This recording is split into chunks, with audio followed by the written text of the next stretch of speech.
Stranger Things acabou. Teve gente que gostou, teve gente que amou, teve gente que detestou e já está reclamando no Twitter como a primeira coisa a se fazer em 2026. Mas eu não quero falar se a série foi ruim ou boa, ou se valeu a pena ser Byler até o final. O que eu quero falar é algo que talvez nem todo mundo tenha parado para pensar, ainda mais em um momento tão cheio de emoções. Eu quero responder uma pergunta que, para mim, é o mais importante. Um mistério que a série deixou em aberto, ou melhor, um mistério que a série apresentou e resolveu bem debaixo dos nossos narizes, mas que a maioria da audiência sequer notou que ele estava lá. Eu quero responder por que Dungeons and Dragons. Oi, sou eu, quase literalmente. E nesse canal eu falo de estrutura narrativa, narratologia e conceitos de teoria literária que podem ser aplicados em séries, filmes, quadrinhos, mesas de RPG e até naquela sua fanfic de Will e Mike que você começou este ano. Então deixa um like e se inscreve no canal para a gente começar 2026 juntos, curtindo séries e vídeos no YouTube. Feliz ano novo, meu quase amigo! Nos últimos 10 anos acompanhando Stranger Things, eu vi a série ter seus altos e baixos, variando de um hype gigantesco na primeira temporada, grandes expectativas na segunda, propaganda anticomunista na terceira e a volta às raízes na quarta, e agora, com a quinta temporada, eu vejo muita gente reclamando de queerbaiting, da atuação estranha de algumas das crianças, especialmente da Millie Bobby Brown, e dizendo também que a série perdeu o mistério porque explicou muita coisa do mundo invertido e que o Vecna é um vilão ruim. Então, antes de responder o grande mistério de por que D&D, eu vou só rapidamente pontuar minha opinião sobre essas coisas. Bylers, eu amo todos vocês, mas praticamente tudo que vocês diziam sobre Will e Mike poderia ser dito de modo muito mais significativo sobre Mike e Eleven. E as teorias de vocês só fariam sentido se o Mike e a Elle não fossem namorados. Dito isso, todo o meu carinho e amor a vocês, eu também já tive desilusões parecidas. Eu não sei se a Millie Bobby Brown é uma atriz boa ou não, porque eu praticamente só a vi nessa obra, mas ela me passa a vibe de uma criança que foi criada em um laboratório até o início da adolescência. Eu não sei se é de propósito, mas aquela fala dura e truncada me convence quando eu lembro que ela só passou a conviver em sociedade nos últimos 2 ou 3 anos. E eu não entendo quem reclamou que a série perdeu o tom fantástico misterioso porque se explicou demais ou porque o Vecna é só um cara.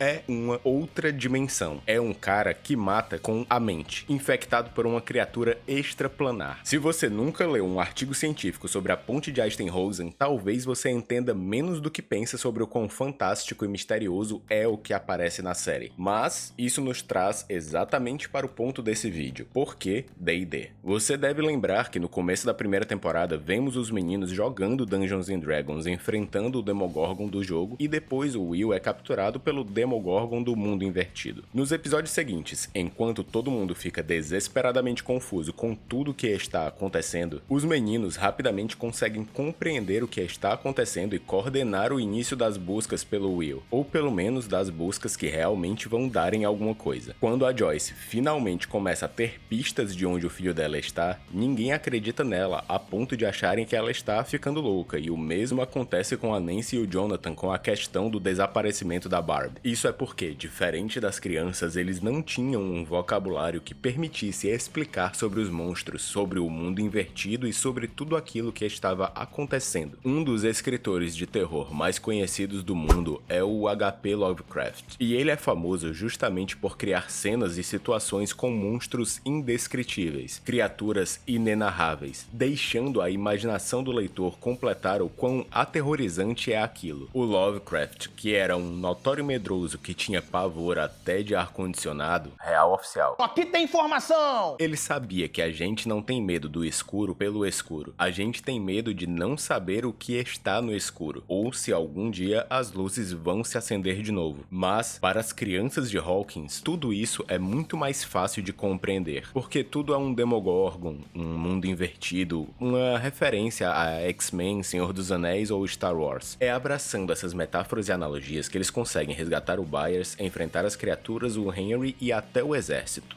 E eu sei que praticamente todo episódio agora tem uma cena em que todo mundo fica em uma roda conversando, usando vários objetos aleatórios para representar as coisas das quais eles estão falando, e bolando um plano mirabolante sobre como fazer a próxima missão. Mas, caso você não tenha percebido, isso acontece desde a primeira temporada. Isso é Stranger Things. É o mesmo motivo pelo qual em toda temporada de Breaking Bad eles produzem metanfetamina. Em toda temporada de Mad Men, o Don Draper tem uma cena explicando a próxima propaganda que eles vão fazer para o cliente mais importante que a agência já teve. E é por isso que no final de todo filme de detetive tem uma cena dele explicando como o assassino fez o crime perfeito. É a obra fazendo exatamente o que se espera dela. Exatamente o que ela fez nas últimas 5 temporadas, e eu não entendi por que estão reclamando disso agora. Enfim, eu sei que Stranger Things tem seus defeitos e eu não estou aqui para dizer que todos os episódios são maravilhosos e que a 5ª temporada é irretocável. As crianças cresceram e são praticamente adultos interpretando adolescentes, mas adivinha o que eles fizeram para compensar isso? Contrataram mais 12 crianças, porque Stranger Things é isso, é uma série sobre crianças usando os recursos que elas têm para enfrentar os desafios que a vida coloca na frente delas enquanto elas crescem. Sejam monstros de outras dimensões, bullying, luto, o exército americano, corrupção de políticos, conspirações internacionais, namoro à distância, solidão, isolamento, enquanto outras obras apresentam crianças que demonstram habilidades de adultos para vencer os desafios. Em Stranger Things é exatamente pela fantasia e pelos instrumentos das crianças que os monstros são realmente vencidos. São os estilingues, os walkie-talkies, os tacos de beisebol e os walkmans tocando Kate Bush que ajudam quando nada mais parece resolver. É a bicicleta que consegue correr mais do que a van do serviço secreto e os fogos de artifício que enfrentam os monstros melhor do que qualquer escopeta. E é só com nomes de monstros e lugares de Dungeons and Dragons que eles conseguem dar sentido a todos os terrores indescritíveis que se apresentam diante deles. A série usa o D&D para dar esse vocabulário de criança que permite falar do indizível, acendendo uma luz e dando forma aos monstros que pareciam inexplicáveis. Até os poderes do Will, já na última temporada, foram explicados só chamando ele de feiticeiro. E eu sei que os poderes do Will estão muito mais próximos de ele ser um bruxo, mas essa classe só foi lançada na 3ª edição em 2003 no livro completo do Arcano e a série se passa em 1987. Para ser muito sincero, eu não sei como não terminaram a história mencionando a espada de Cass que mata o Vecna no RPG e nem chamaram o Will e a Eleven de o olho e a mão do Vecna, já que o Vecna vê pelos olhos do Will e a Eleven muitas vezes estende a mão quando vai tentar levitar alguma coisa. O historiador Johann